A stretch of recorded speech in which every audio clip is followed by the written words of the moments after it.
What's happening, guys? This is Mike at Mike's Little Dragon channel, and today we are going to try to keep the ball rolling with the Savage Dragon issues.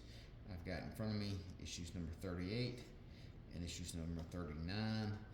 So I had gotten behind on doing reviews and recaps of Savage Dragon, so now I'm trying to making a effort to get back to doing it regularly. So this is an attempt at that.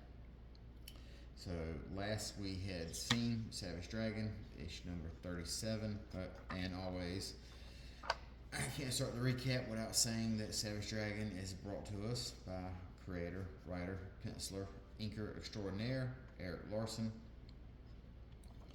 So issue number 38, and when we last left Dragon, he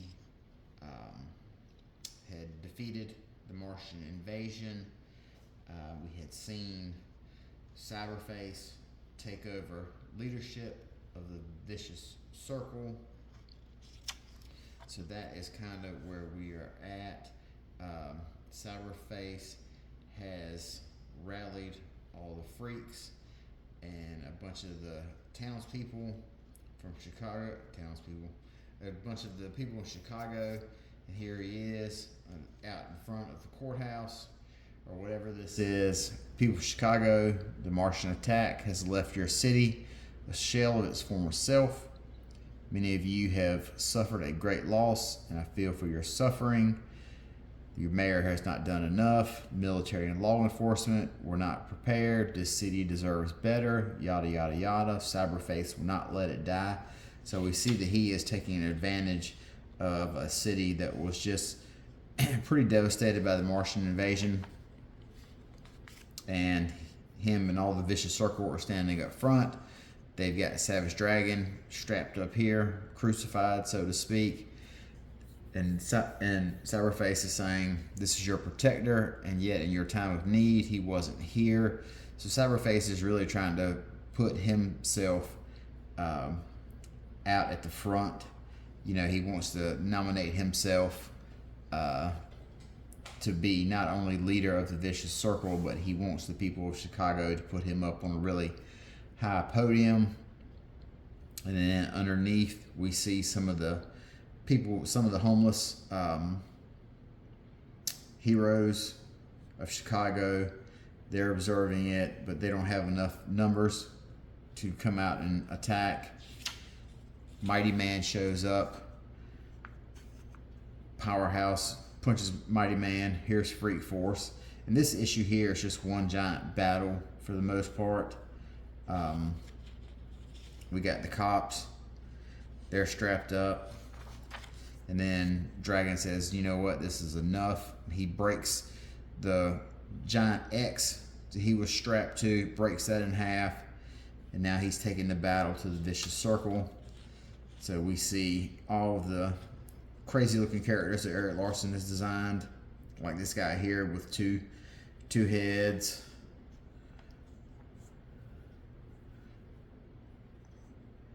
We see this car just dump right into this vehicle that Alex and I can't remember what this guy's name is. He's the police officer that's the huge bigot. But just huge casualties all over the place. You know, Mighty Man's getting his ass kicked. And here's this guy called Dong who shoots crap out of one of his hands. Dragon and Cyberface facing off.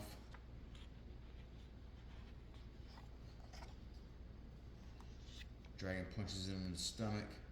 There's this huge explosion right here. Jesus, what the hell happened? He exploded.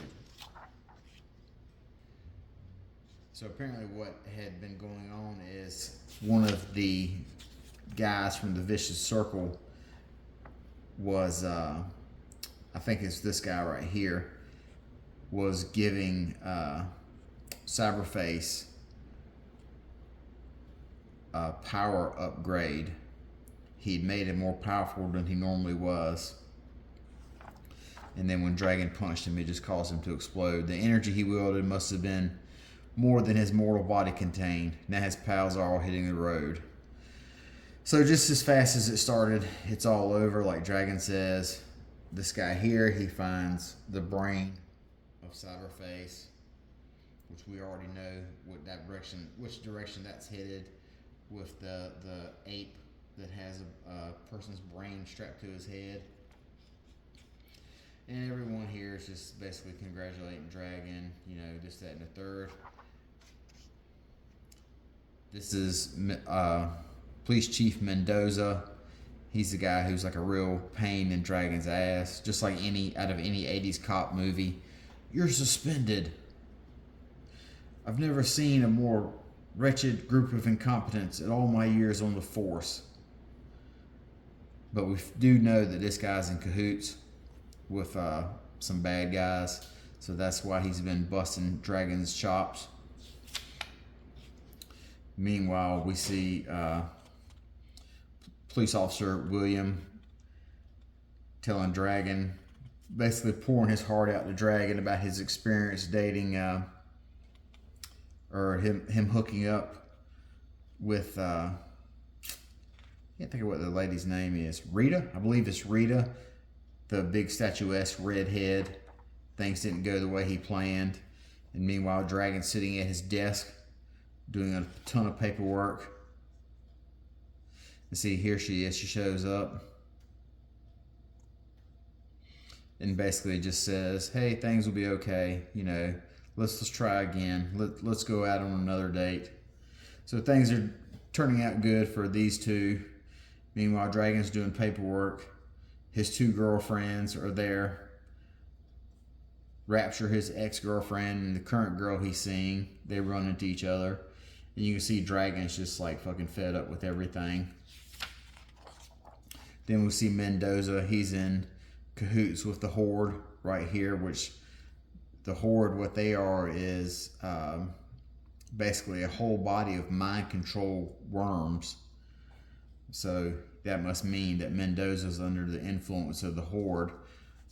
Then we have basically a who's who of all the police officers. Just a little headshot. This guy looks like Norman Osborn right here. Or Harry Osborn, I should say. His name is Harold Balsack. And then this guy's name is Ben Dover. Oh my God, these names. Phil Dirt.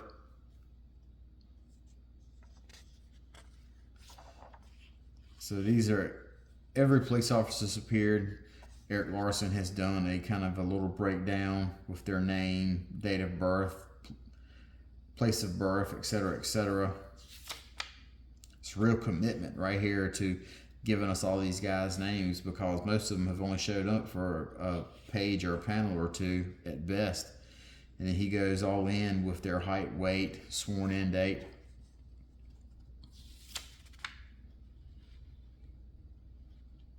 So that is a wrap right here for Savage Dragon number 38.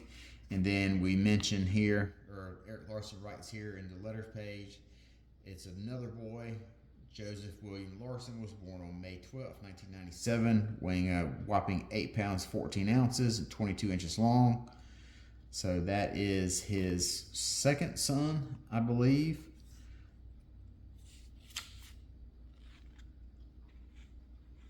I don't know how many he had. I don't know. I mean, obviously, if he says it's another boy, that means he had at least two. So I don't know if he had a third child after this issue came out. And then we've got more letters right here. And then here at the bottom, gives us a little teaser for next issue. All kinds of crap, literally. So that is issue number 39 that we start on. And then we see this guy, Dung, who, like I said, shoots crap out of his hands. And we see he's got both of his cannons blasting Dookie out. All the flies, dragons covered in it. We open up with Rita and William. And then William seems to be It's funny because Rita in the previous issue was insanely neurotic and had such low self-esteem that she was, barely a functioning individual. And now it seems to be William is the person that has that, and she seems to be the pillar of strength. So, Dragon's been suspended from the force, and his best friend on the force, Frank, walks in and sees that he has a Asian lady giving him a massage. So you can make of that what you will. And Dragon talks about how he knows all these languages, surprisingly. It says here, I always knew it, talking about Cantonese and Mandarin. I always knew it. Several other languages too, 100 or so maybe. I haven't kept count. So basically what Dragon is saying, and he's telling Frank, is, you know what? I'm done with the fucking police force. I'm going to become a bounty hunter. That way I don't have to answer to Mendoza's bullshit. So basically he's saying that he's done with the force right now. And then we see Mendoza having his powwow with Horde. And now Alex and Chris run into Dragon at the bar, and they're trying to talk him into coming back to the police force. He just wants to sit around and drink. Meanwhile, Powerhouse is seeing that the Horde wants to take over the Vicious Circle, and he's telling these guys, why are you listening to the Horde? He was never one of us. But he realizes that the Horde has all these guys under control with his little brain control worms. He says, "You're Mighty Man's foe from the 40s, the Wicked Worm. What have you done to the Vicious Circle?" So basically what this worm here is kind of like very similar to the worm from the Shazam comics, Captain Marvel comics, whichever version you prefer, where they had an evil worm from outer space, and this is Eric Larson's kind of like homage to that character, Mr. Mind.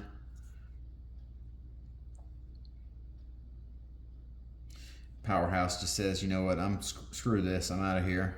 And then Dragon, him and Susie come home, and she's totally wasted. And Dragon, being the paragon of virtue that he is, like, she can't even stand up. She's so wasted.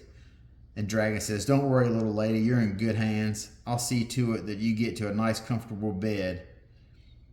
You'll feel a lot better when you're off your feet and on your back. You get my personal guarantee on that one." God, Dragon, you dirtbag. You fucking dirtbag, Dragon. And so he throws the door open, and then Dong is just blasting Dookie all over the place. So they're covered in poop. And then they also get attacked by Control and Chaos. This was the supervillains from a couple issues ago. This guy, the small guy on the back, controls the big guy right here.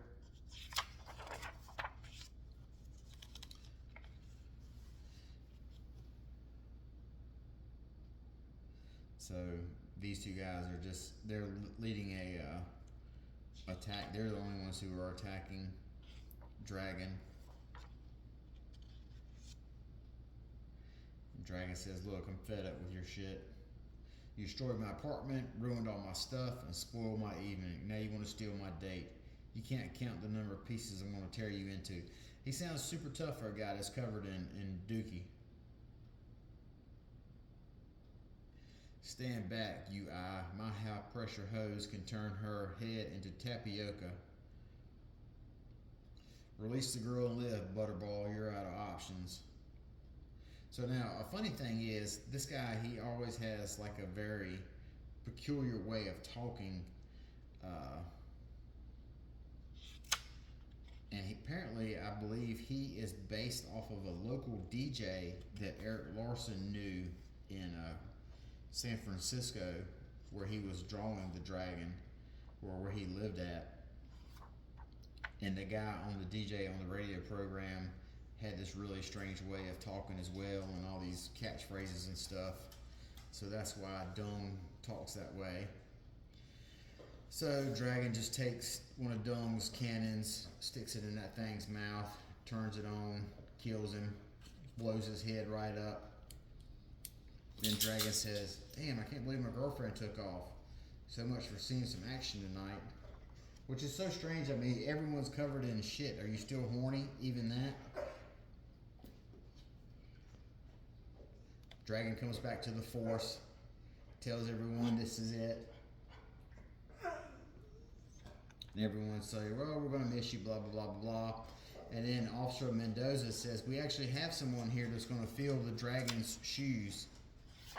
And it's She-Dragon, who that is a pale replacement for Dragon, considering she doesn't have anywhere his power levels, and also is kind of a goofball too. So that's a really good cliffhanger right there.